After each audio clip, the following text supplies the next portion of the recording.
Un campesino nigeriano clavó una cabeza de barro en su huerto. La usaba de espantapájaros. Esa cabeza tenía más de 2000 años y pertenecía a una civilización que, según todo lo que te enseñaron, no debería haber existido jamás. ¿Cómo salta un pueblo entero de la piedra al metal más difícil de domar, saltándose un escalón que a todas las demás culturas del planeta les llevó siglos? Quédate, porque la respuesta cambia lo que crees saber sobre África. Te lo respondo ya, sin rodeos. Lo más probable es que los Nok inventaran la fundición del hierro por su cuenta, solos, sin maestros, sin que nadie cruzara el desierto a enseñarles. Y eso, para mí, es lo más inquietante de toda la historia. Imagina que estás en el centro de Nigeria, la meseta de Jos, año 1928. Una compañía minera británica arranca estaño de la Tierra Roja. A 7 metros de profundidad, entre el lodo, aparece una pequeña cabeza de terracota. Ojos perforados en forma de triángulo, una expresión serena, casi ausente. Nadie supo qué hacer con ella. La guardaron y se olvidaron. En 1943 aparece una segunda, más grande, y esta acaba en el huerto de un campesino, de espantapájaros, hasta que un ingeniero de minas se detiene a mirarla. Se la lleva a un hombre, Bernard Fagg, arqueólogo y administrador colonial británico. Fagg hizo lo que casi nadie hacía entonces: tomarse en serio el arte africano antiguo. Empezó a recopilar, pieza por pieza, hasta reunir casi 200. Y se dio cuenta de algo que le quitó el sueño. Todas compartían un mismo estilo, repartido por cientos de kilómetros. No eran piezas sueltas. Era el rastro de una civilización entera. Ahora, ¿por qué este pueblo incomoda? Durante décadas, la idea dominante fue que el hierro había llegado al África subsahariana desde fuera, que alguien lo trajo ya hecho. Era, en el fondo, una forma elegante de decir que un pueblo africano no pudo haberlo descubierto solo. Los Nok rompen esa idea en pedazos. Aparecen hacia el 1500 a.C. y florecen con fuerza alrededor del 500. Se extendieron por un territorio del tamaño de Portugal, en el corazón de la actual Nigeria. Y aquí está el detalle que descoloca a los arqueólogos. Casi todas las civilizaciones del mundo siguieron el mismo camino. Piedra, después bronce y solo entonces hierro. Bronce primero, ¿por qué? Funde a menor temperatura y es más fácil de domar. Los Nok no. Saltaron de la piedra directamente al hierro, sin bronce, sin el peldaño que parecía obligatorio. ¿Y si nunca hubo un único camino hacia la tecnología? ¿Y si ese camino nos lo inventamos nosotros para que encajara en nuestra historia? Durante casi 60 años, los Nok fueron casi un rumor. Cabezas bonitas en vitrinas, sin contexto. Eso cambia en 2005. Un equipo de la Universidad Goethe de Frankfurt, liderado por Peter Breunig y Nicole Rupp, decide hacer lo que nadie había hecho: excavar los Nok en serio, año tras año. Levantaron trincheras en más de 40 yacimientos. En uno solo encontraron 1700 fragmentos de terracota en apenas 400 metros cuadrados. Eso no es una aldea pequeña, es una población densa, organizada. ¿Y cómo sabemos las fechas? Aquí está lo que distingue al arqueólogo del saqueador. Usaron 2 relojes. El carbono 14, que data semillas y carbón quemado junto a las piezas, y la termoluminiscencia, que mide cuánta radiación ha acumulado la arcilla desde el día exacto en que fue cocida en el horno. 2 métodos independientes. La misma respuesta. Pero lo decisivo fue el hierro. No encontraron solo objetos de metal, encontraron los hornos, las fundiciones. La prueba de que los Nok forjaban el hierro ahí mismo, en su propio suelo, y junto a ellos, mijo cultivado en cada yacimiento. No eran nómadas, eran agricultores con dioses, hornos y arte, y nadie les enseñó a fundir. Lo descubrieron ellos. Y ahora, el arte. ¿Por qué los Nok no hacían figuritas de adorno? Hacían esculturas, de tamaño casi natural. Figuras humanas a escala real, con peinados como coronas, y esas cabezas enormes de ojos triangulares. Detente un segundo. Estaban modelando figuras humanas a tamaño real, un par de siglos antes de que los chinos enterraran su famoso ejército de terracota de Xi'an, Xi'an lo conoce todo el planeta. Sale en los libros, en las películas. ¿Cuántos han oído hablar de los Nok? Esa es la pregunta que no me deja tranquilo. Y hay un detalle perturbador. Casi todas las figuras aparecen rotas, decapitadas. Durante años se pensó que era el paso del tiempo. Breunig encontró otra cosa. Algunas fueron rotas a propósito y enterradas cerca de tumbas. Hay quien cree que estas figuras eran recipientes para el espíritu de un ancestro, y que, al romperlas, ese espíritu quedaba libre. Imagina la escena. El silencio de un funeral hace 2500 años. Una figura modelada con un cuidado extraordinario durante semanas. Y un golpe seco que la destroza adrede. Para liberar al muerto. ¿Qué clase de pueblo crea una obra maestra solo para destruirla con sus propias manos? No lo sabemos del todo.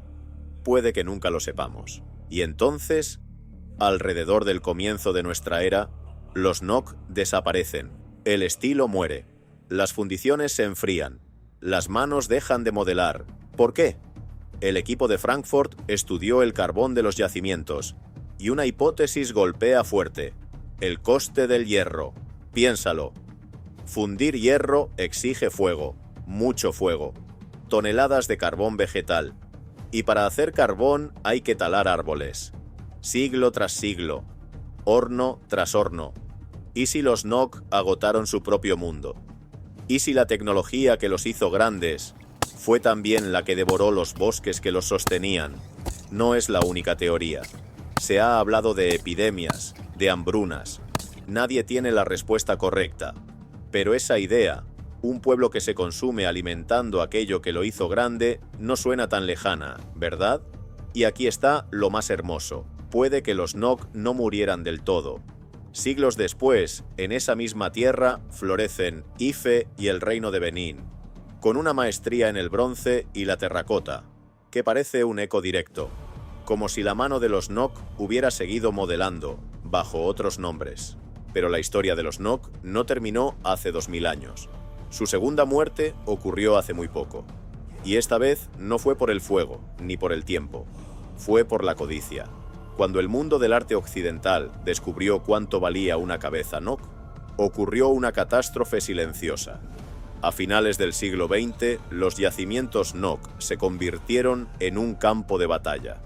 Bandas de saqueadores empezaron a reventar la tierra de Nigeria. De noche, con palas, con detectores, arrancando todo lo que pudiera venderse a un coleccionista europeo o estadounidense. Y aquí necesito que entiendas algo, porque es la clave de todo. Cuando un saqueador arranca una cabeza del suelo, no roba solo un objeto, destruye la información. ¿Recuerdas a Breunig midiendo el carbón de alrededor, la profundidad exacta, las semillas, los huesos, la posición de cada fragmento? Todo eso es lo que convierte un trozo de barro en historia. Es lo que nos dice cuándo vivieron, qué comían, cómo enterraban a sus muertos. El saqueador tira todo eso a la basura. Se lleva la cabeza bonita y deja atrás un agujero. Un agujero que ya nunca podrá contarnos nada. Piénsalo así. Cada figura saqueada es una página arrancada de un libro. Y después quemada. La pieza sobrevive. La historia, no. Y lo peor es la escala. Se calcula que, por cada pieza que llega entera y documentada a un museo, decenas de yacimientos han sido destrozados para siempre. Campos enteros de la meseta de Jos quedaron acribillados de hoyos, como un paisaje bombardeado. Toda la memoria de un pueblo vaciada para decorar el salón de alguien que jamás sabrá lo que tiene entre las manos. ¿Y quién compraba todo eso? Ahí viene la parte que de verdad escuece. En el año 2000, uno de los museos más prestigiosos del planeta, el Louvre de París, inauguró una nueva sección de arte africano. Y entre las joyas que exhibió con orgullo había 2 terracotas Nok, 2 piezas magníficas. Solo había un problema. Habían salido de Nigeria de forma ilegal. Las piezas habían sido compradas a un marchante en Bruselas, sin permiso de exportación, contra las leyes de Nigeria y contra un convenio internacional de la UNESCO, firmado precisamente para frenar este tipo de tráfico. Dicho en plata, El museo más famoso de Francia estaba exhibiendo, a la vista de todos, objetos que habían salido del país a través del mismo mercado negro que estaba destruyendo los yacimientos. El estallido fue inmediato. Nigeria protestó. Hubo presión diplomática al más alto nivel, y la solución a la que llegaron es difícil de creer. Se firmó un acuerdo. Francia reconocía oficialmente que las dos piezas pertenecían a Nigeria. Y Nigeria, a cambio, aceptaba prestárselas a Francia durante 25 años. Es decir, las piezas robadas se quedaban en París, ahora con un sello de legalidad. Un jurista nigeriano lo describió sin medias tintas. Dijo que aquel acuerdo era, en la práctica, una carta blanca para los contrabandistas. Un mensaje claro: saquea, saca la pieza del país, y si llega a un museo, lo bastante importante, alguien terminará legalizándola por ti. Y esto, para mí, es lo más amargo de toda la historia NOC. Sobrevivieron 2000 años bajo tierra, para que los desenterráramos y volviéramos a robarles su nombre. Piénsalo así. Todo lo que sabemos de los NOC cabe en un puñado de figuras rotas, unos hornos enterrados y unas semillas de mijo carbonizadas. Eso es todo lo que queda de 1500 años de vida. Y aún así, fue suficiente para reescribir la historia de un continente, para demostrar que el hierro y el gran arte no fueron un regalo que África recibió de fuera, sino algo que África creó con sus propias manos. Ni un nombre, ni una crónica, ni un rey, solo rostros de barro mirándonos en silencio desde el fondo del tiempo. Y me pregunto, ¿cuántas civilizaciones más siguen ahí abajo, bajo la tierra roja, esperando a que alguien las devuelva a la luz? En este canal desenterramos justo eso, las historias que el tiempo intentó tapar. Si quieres estar aquí cuando saquemos la próxima a la superficie, ya sabes lo que hacer. Suscríbete y activa la campanita, porque la historia que te contaron casi nunca es la historia completa.